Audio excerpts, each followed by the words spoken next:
Hi guys, welcome to Bolt from the Blue Tarot. My name is Sam. I'm an intuitive reader, and I read for your highest good and the highest good of all. I'm really glad that you're here. I ventured into the pine forest today. It's a lot colder than I anticipated. It was sunny, and I thought it was going to be as warm as the past couple days, and it is not. But we're getting cozy. We've got a lot of really good decks here. Actually reorganized my whole I don't know what you call this, like console glove compartment thing. It's just full of tarot decks now. It's amazing. Um, Today's divination day. I'm going to do a lot of divination, and I'm going to record it for you guys. I want to do it all day, but we'll see what Spirit has to say about it. Sometimes I'm like, I'm going to do this for hours, and Spirit's like, nope, you're going to do it for 20 minutes because that's what your limit is, or that's as long as it's going to be useful. So we will listen. We'll listen to our intuition. We'll listen to our body. We will feel out, through, and with the energy. All right. First deck up. We've got 78 Tarot Astral. This is actually one of my favorite cards. Right there on the bottom, the Hanged Man. This is one of my favorite versions of the Hanged Man.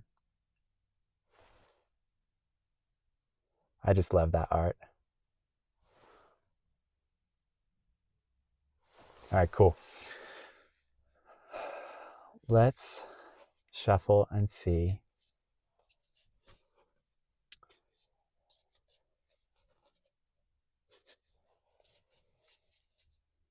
Let's see what's going on.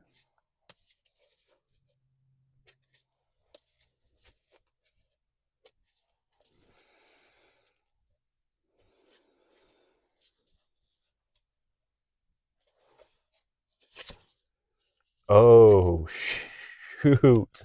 Look, guys, the tower. And this is the most bananas tower in existence. Look at that. Okay, one thing I want to say off the bat is I thought it was going to be warmer today. So I don't know if you can see, but I have a hula hoop in the back of the car. And this what is it, like a corn snake? But at the bottom of this card, here, let's do this. It focuses if I put it over my face. So at the bottom of this card, there's an Ouroboros. Can I use that as an adjective? An Ouroboros snake. But doesn't it look like the hula hoop a little bit?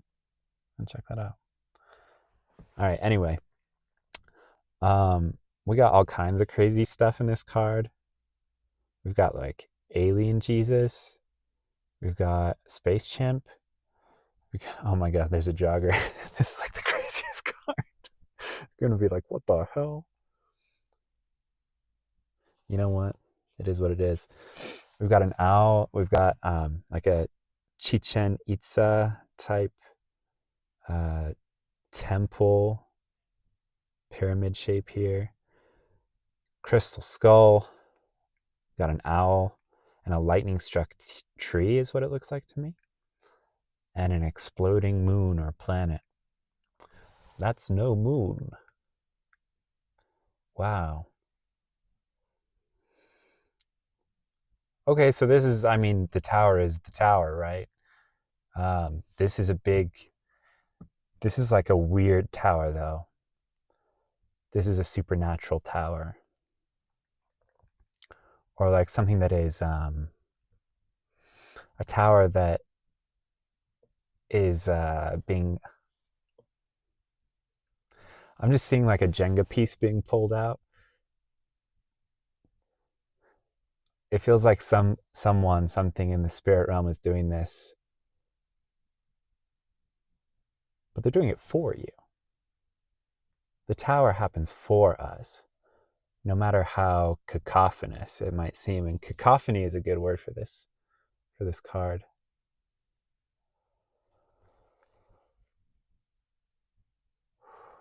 There's a lot of magic here.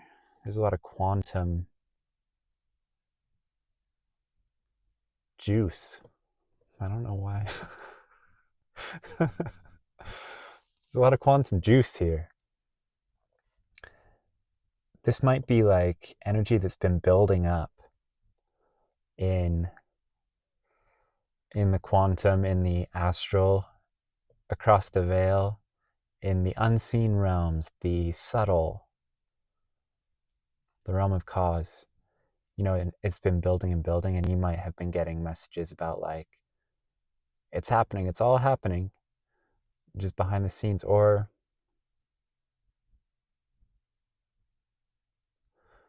I'm getting that this isn't a result of your action necessarily.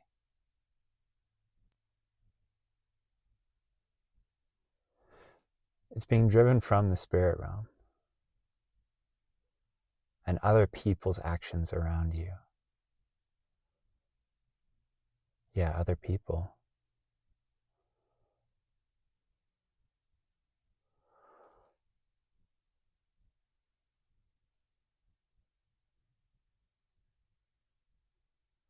This might even be like, no, never mind. That would have been unusual. There was some like duplicitous energy, a message of like, watch out coming through, but that's very unusual for my channel.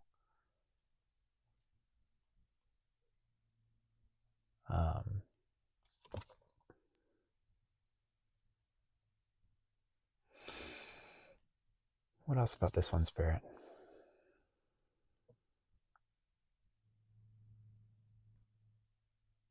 With the Ouroboros snake, I'm just getting this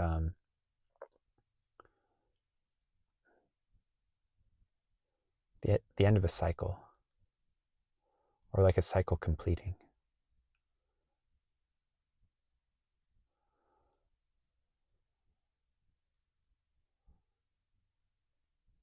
With the mudras that this alien figure is using,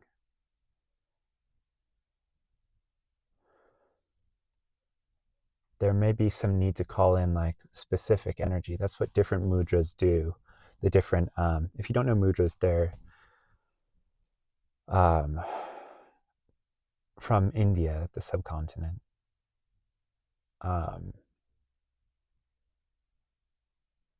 And they channel specific energies through your body depending on the mudra that you use.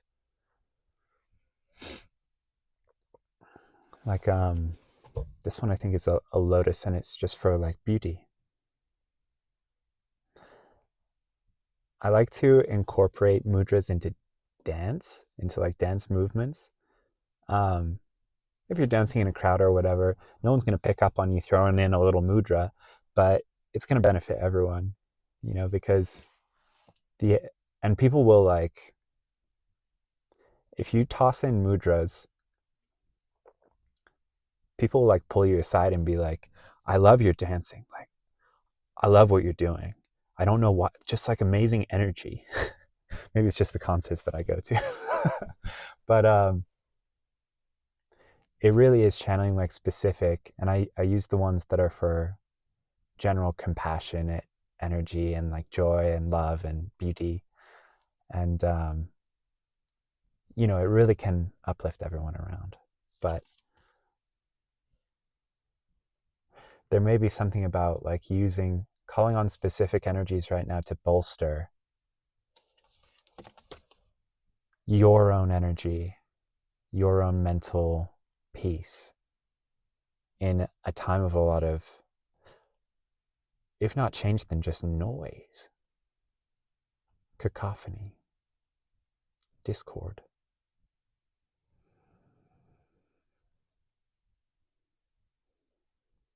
Okay, I think that's it for that right now.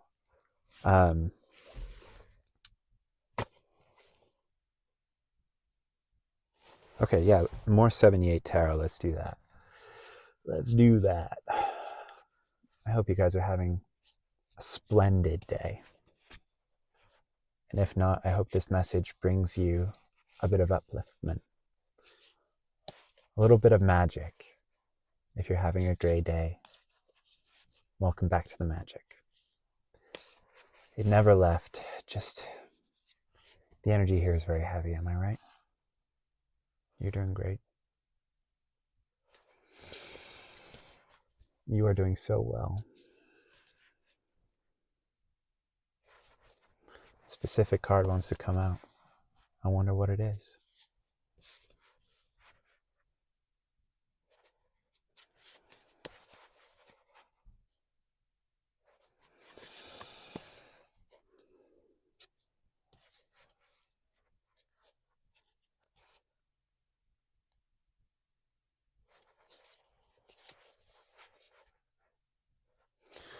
Oh boy.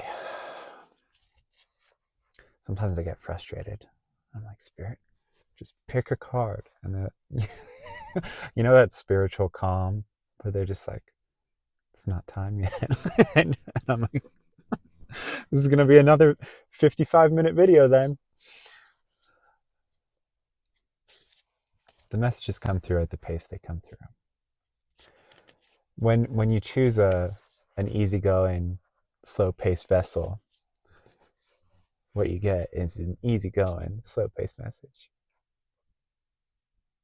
This is the one. All right, let's see what it is. 10 of Cups. You guys, did I not say that towers are for us? They don't happen to us, right? They happen for us. This 10 of Cups I love. I don't know if you can, here, use this card as my face. I don't know if you can see the stars here. It's one of my favorite 10 of Cups in all of tarot that I've experienced so far. And the stars make the shapes of cups. If you're a Star Trek fan, you'll immediately recognize these primary color outfits. There's a definite homage here to Star Trek. But that also weighs into the meaning of this card for me, because Star Trek... Okay, I'm being asked to tell a story. There's only one time in my life that I can definitely point to and say that person was a literal angel. And they were sent into my life. Like, that was an angel in human form. I don't mean like an earth angel. I mean like someone zipped on a flesh suit to send a message. I'm getting big confirmation for that, which is really interesting. I've never asked about that before. But I went to this school. It was a state school, but there was a lot of, this was for college. There was a lot of people who like commuted to this school, and the infrastructure was not really big enough for all of the students. It was built on like a hillside. And so they had sort of hastily constructed these parking lots that were kind of far from the school. And there was a bus system that to take you from the parking lots up to the school. And so I'm riding on the bus, and, you know, most people are in their late teens, early 20s. But with the occasional like older person, but very, very rare. And there was this old man on the bus, and I don't know what I was doing. My one thing that I studied was history, and this might have been, it was earlier than that. Okay, so I was writing this my history thesis about sci-fi and the Cold War, and had a bunch of books about sci-fi, and I was wearing like a Star Wars shirt, incidentally. It had an X-Wing on it, which is the kind of ship that the rebels used to fight the Empire. But this old man, and he was completely different, like ethnicity from most of the people that went to this school, like completely different demographically. Like he stood out. But it was more of an energetic thing. Anyway, you know when someone has like a wise twinkle in their eye, and he just kind of like From the moment I sat on the bus, he had his eyes on me, and he kind of singled me out and said, "Oh, you like Star Wars?" Like he struck up a conversation, and I said, "Yeah, I like Star Wars." And he was like, "Well, have you ever watched Star Trek?" And I was like, "Well, I've watched a little bit of the original series, and like I started to watch Next Gen, but I couldn't really get into it." And he was like, "You should give it another try." I was like, "This is very strange." This Star Trek evangelist, on the bus, and he was like, "Yeah, just think about the world of Star Wars." I was like, "What? What do you mean, think about the world of Star Wars?" He was like, "Well, it's in the past. It's a very, a long, long time ago in a galaxy far, far away. It's very war torn. It's very similar to our own in a lot of ways. There's political corruption. Um, War is the main theme. It's called Star Wars, right? Uh, and the whole thing is about bringing balance to an imbalance. A spiritual imbalance is really what it is with the Jedi and the Sith. Political imbalance. Like the whole thing is imbalanced. It's about people tending towards extremes that bring their destruction. And fighting against corruption and oppression. And, he was like, by contrast, Star Trek is about the best of humanity. It's about exploration. It's about science and love and kindness and generosity and aiming to be better. It's a fairly stable political environment. It's a utopia. They've solved hunger. They've solved poverty, and all that's left for them to do is develop their creativity, develop their souls, right? Like express themselves, grow. And that's the kind of world I want to live in. And I was a volunteer for a long time because it's as close as I could get to like being in Starfleet, being an explorer / volunteer who's just here to like bridge the gap between worlds, to explore new places, to learn new things, and to pursue the growth of my soul, my skill set, my interests, myself. And the conversation did change me because I continued to watch Next Gen, Star Trek The Next Generation, which was a series that I had struggled to get into. And past the first couple of seasons, it does get a lot better. So if someone is like, I can't watch that, keep watching or start in a later season. You'll pick things up pretty fast. But yeah, Next Gen changed my entire life. And it set me on a trajectory that has led me here. And so I am very grateful to him, whoever that angel was. He set me on a path where I knew where my telescope was pointing. He showed me something that showed me what life could be for humanity and what we should aspire to make it.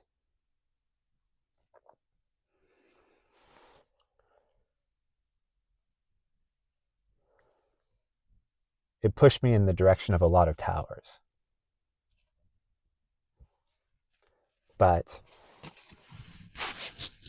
I know it's leading me to my 10 of Cups. New Earth, like community, is a lot of what the 10 of Cups is about.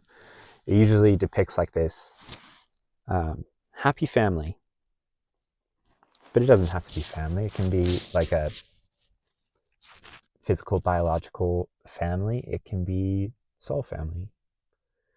It can be community. It can be strong bonds between people, like-minded people, loving, open-minded, beautiful souls.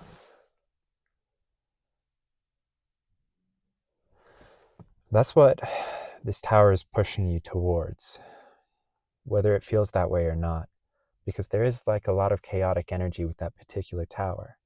It's confusing. And, you know, to my way of thinking, it's clear that the artist intended that. It's intended to be totally bananas. I think I've described that particular card as that way on this channel before.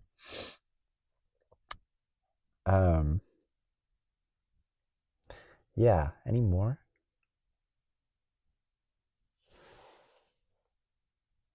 Okay, we're going to switch decks. We're going to swap over from aliens to the mystical tarot of the saints. So this is like a, I still don't know why I have this deck. It's like a mystical, mystical Christian mixed with New Age symbolism. There's just like some Renaissance energy in here as well, where it's like not especially Christian dedicated, but like there's a Leonardo da Vinci card in here, and you're like, why? It's just a mismatch, mix match, a mismatched mix match of things. But I love it. What do we got?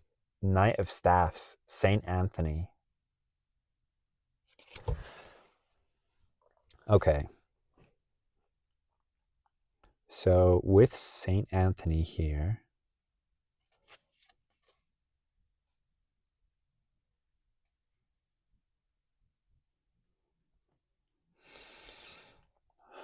I'm just getting this beautiful,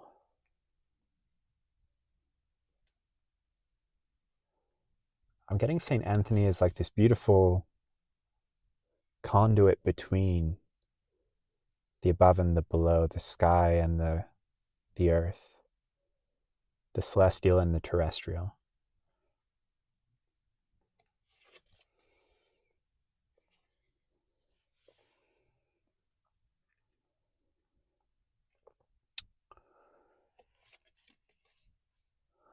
These, are they lilies?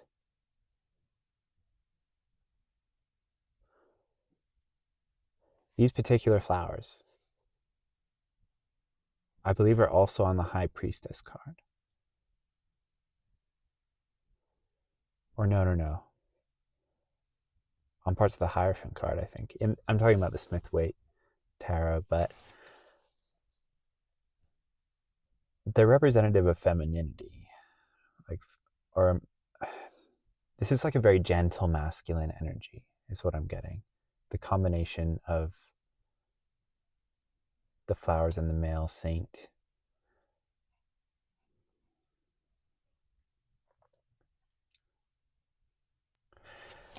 It's interesting because the Knight of Wands energy in the Smith-Waite Tarot is a very like gung-ho, passionate energy, putting passion before a plan always. But this one, I mean, St. Anthony is holding a baby. He's in a field of flowers. There's a horse with him. He's like, he's not dashing into the desert passionately. He's like, his passion feels grounded in spirit. And he might not have a specific plan. Like, I'm drawn to the fact that the horse doesn't have like any kind of saddle or reins or anything. It's almost like he was just guided here with this baby and this horse just kind of showed up. It's not like he rode in on the horse. It's almost like the divine was like, go to this place. There's a baby that needs taken care of. And he was like, okay. And then he was like, oh gosh, it's getting late in the day. I walked a long way to get here. And so this horse shows up to take him back.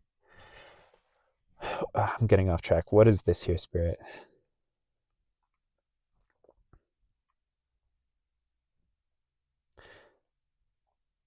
So all of these things around him, there needs to have been some sort of plan, some sort of order.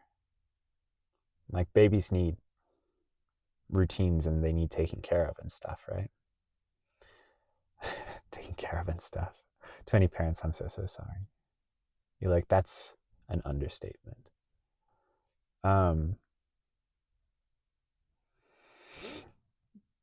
But there's this very like loose, easy energy here with Saint Anthony of like everything in its time, being guided towards the order rather than creating it.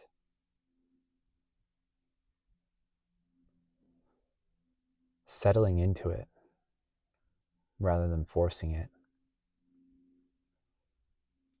It's an easy masculine energy. So it's an energy of non-doing within doing that balances the feminine with the masculine. It's like, yes, action is necessary, but no, it doesn't have to be a whole thing. You don't need to like drink 2 cups of coffee and like make a battle plan or organize a bunch of stuff. You just have to be guided. Take the action that you're intuitively driven to take, and things will be taken care of.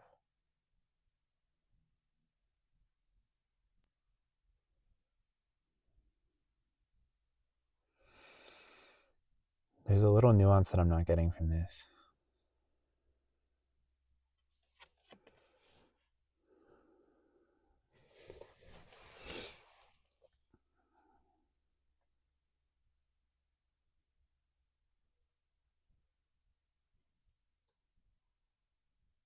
There's something about with the baby grasping at the cross necklace. There's something about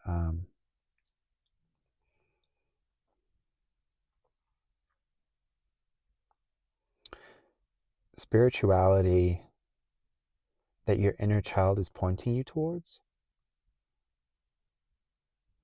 Yeah, getting big confirmation for that. Ooh, getting an interesting energy.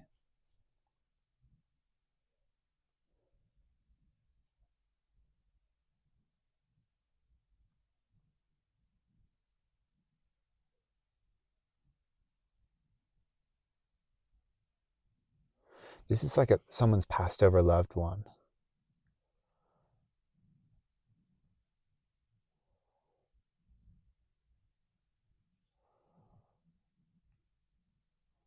Ooh. I'm not so much a medium, guys, so this is like very specific and new. I'm in a park, and nearby there are benches that are dedicated to people's passed over loved ones. And I always think when I sit on them, like, I wonder if they hang out here. You know what I mean? But yeah, someone's passed over loved one is coming through. I don't even feel like professionally equipped to say that.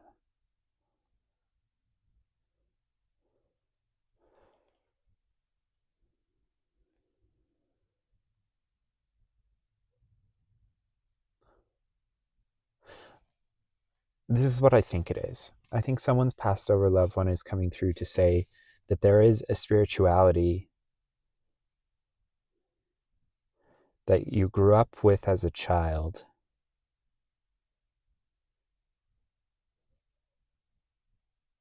that has something for you still. This is really specific, guys. I'm sorry.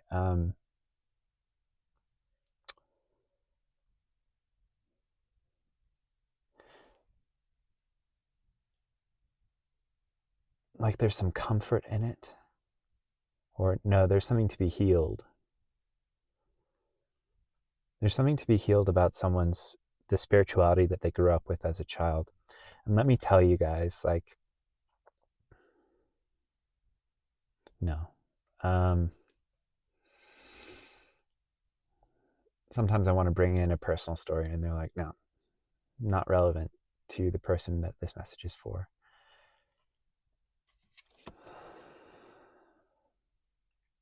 Yeah, that's all I can say.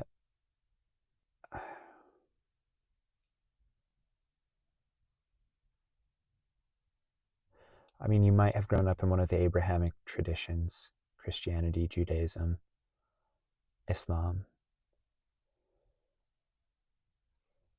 But there's something here to be healed, like that will shake something loose. Like I'm just seeing, like, you know, when the Tetris blocks fall and they're kind of misaligned and you want to just like nudge them a little bit or like shake them until they like all line up. And there's something about revisiting this, about forgiveness.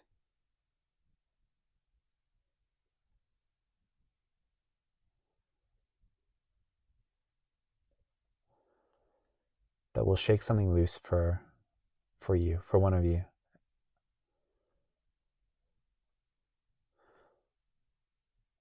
I feel like for all of you for whom you feel like this message is for me. This is a big part of our spiritual journey, or of our healing. Like it can be both. But my sense is that as long as we have this resentment towards a form of spirituality, it will hinder our spiritual journey. Like it's like a wrench in the works. It just doesn't help. There's a block that can be shaken loose with the Tetris thing again. If you were to revisit this, and I don't know if we'll get any more advice about this. They're saying yes, so okay. One thing I'll quickly mention is how much Bolt from the Blue has healed me. Like doing these videos is really healing for me as well. And so you guys see me doing, like, I never know what's going to come through. So you guys see me doing things for the very first time, often on camera. And so I thank you for your patience and just for joining me on this journey.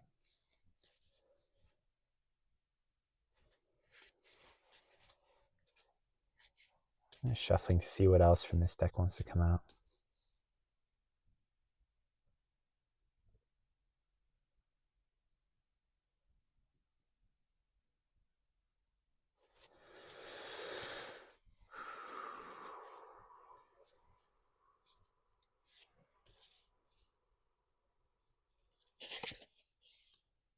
Seven of Staffs.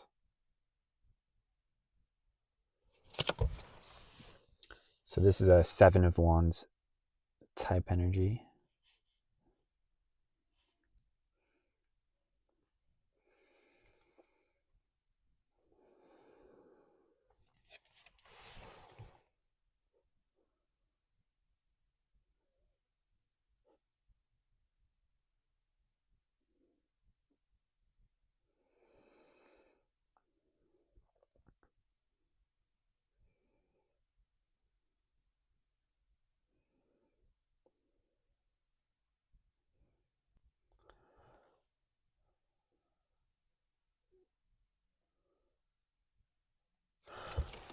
Okay, this is odd, but with the Tower coming out first in this reading, and with the Tower being depicted here, you see the way this woman is running through this maze?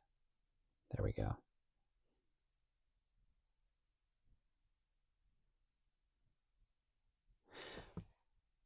And she's running like away from the Tower. My sense is this Tower is coming down because for you, whatever it was, it marked like the center of the labyrinth. But it was like a false destination. There's nothing inside this tower. It's old. It's like the way it's painted, it's almost like rusty. It's disused, outdated, dilapidated. There's no treasure in there. My sense is that it's just empty, guys. It holds nothing for you.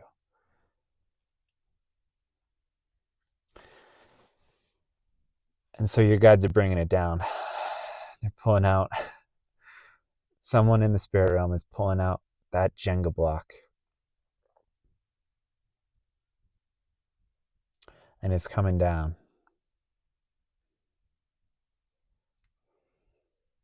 And this might be devastating because you've been wandering through this maze thinking it was the destination.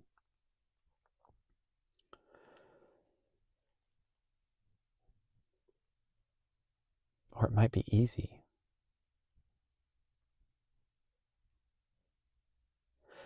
Like you're going to feel this lightness. Yeah, I wish I knew what this was for all of you. I suspect it's just different. It's different for all of you.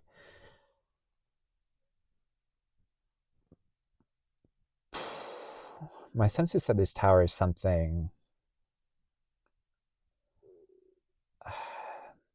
of our, like a Hierophant type energy of established order, something that you're meant to want, you're supposed to want in the eyes of society, or something that is marketed to be a lot better than it is, or than it would have been for you. I like that you didn't have to reach the tower to learn this, though. Like, let's just appreciate that. You could have wandered all the way to the center of the maze and then learned this the hard way. Or felt that emptiness firsthand.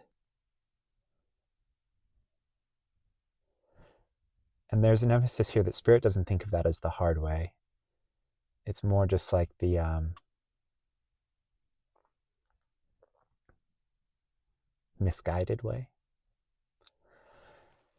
I think this is really good because you are being guided. Like I see this dragon as guiding her out of the maze. It has this higher viewpoint, right? And it's just saying like, hey, this whole maze is bullshit. Like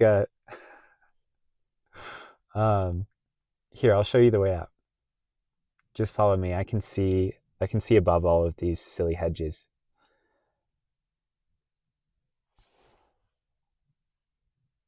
Let me show you the way.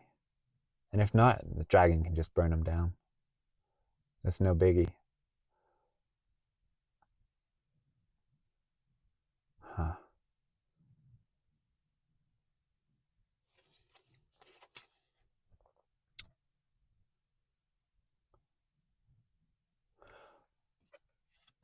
Have you ever actually gone into a maze, like a corn maze or something, and when you come out, it's this feeling of like, even if you're not claustrophobic, I sense that you would still have this feeling of, because you know what a maze is, you know what a labyrinth is.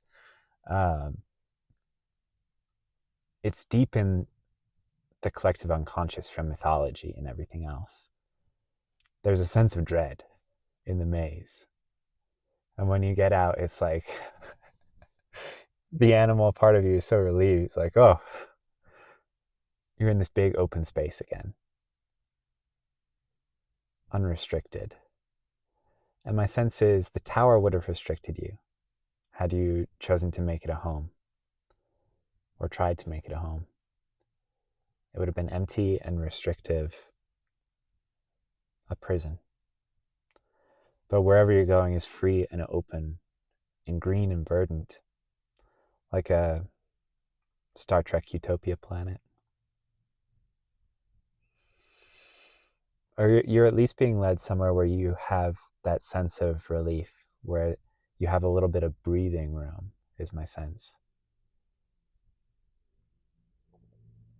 Where you can take a moment of respite from the harshness of the maze. Interesting.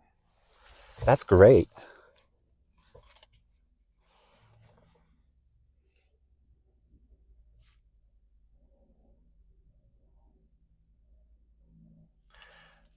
Okay, my sense is that we're done here. I don't know that there's really any advice here outside of following your intuition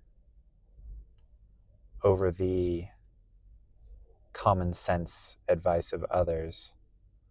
Yeah, that's what it is. Because that will lead you to the tower, that place that they think you should want to go to. But it's not for you, right? It's not for you at all. It's just a mismatched mix match. That's what we said earlier, right? Yeah. All right, guys, thank you for joining me. I hope this was useful or insightful for someone. I really encourage someone to reconnect with a spirituality from their childhood or that they grew up with, even if they feel like it's really hurt them. Because let's be real, it's the people that corrupt these spiritualities. I would encourage you to consider whether it was the spirituality itself or whether it was the people around you and their ideas about it that have left you with a bad taste in your mouth. And for some of you, it's way more than a bad taste in your mouth. I'm so sorry. But, God, Spirit, Source, I'm not so picky about how you find them, so long as you find them. Lots of different roads lead to the same destination. And some of them are easier paths for our particular soul and its experience than others. I can't explain, because I grew up, persecution is a strong word. I grew up very much marginalized by Christians around me. But there's something about Christianity in reconnecting with it, reading like the Psalms and listening to choral music from the Christian tradition. Like it moves my soul. I have had past lives deeply deeply immersed in Christianity. And so it's an easier path for me. Like I feel spiritually uplifted when I hear Christian choral music. I feel spiritually uplifted when I read the Psalms, and I go off of energy. Like that's just how I work, and I can't explain it. Of course I don't remember it, right? Like I don't remember this past life, but my soul does, and it resonates still. So I just wanted to throw that in because someone watching might think like, I don't care what my dead relatives think, like I'm not going back to XYZ spirituality. But it can be your soul calling you back to a previous lifetime and something that was significant to you then. And not out of just like nostalgia, guys, not out of like a dragging you to the past. It's like hey, this spiritual path you have walked before and it will help you again. Like this is why we talk about different lifetimes as different like soul lessons there's a degree to which, if you've had a profound spiritual experience in a certain tradition in a past life, you can lean on it again in this one. The material stuff doesn't stick, but the spiritual stuff does, right? Because that's experienced by the soul so deeply. That's the soul path. Yeah, okay. Sometimes when I delivered the message fully, like I feel lighter. It's like, oh, it's like dropping off a heavy mailbag or something. But it feels like, yeah, that's it. So take care, guys, and I will see you in the next video. I just want to say you're doing so well. Whoever this message is for, you are doing so freaking well. Proud of you. All right, see ya.